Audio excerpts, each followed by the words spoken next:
আচ্ছা একটা প্রশ্ন করি, নবীজির একজন কলিজার টুকরা মেয়ে ছিল, মেয়েটার নাম কি ছিল?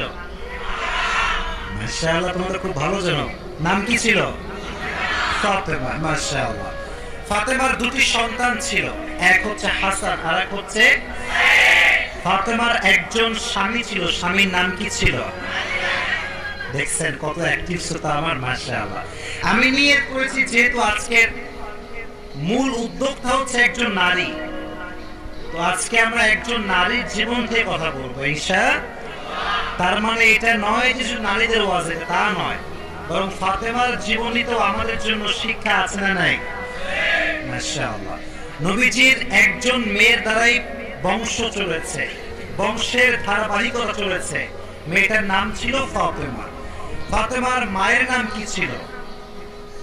খাদিজা। বলেন নাম ছিল কি? ইসলামে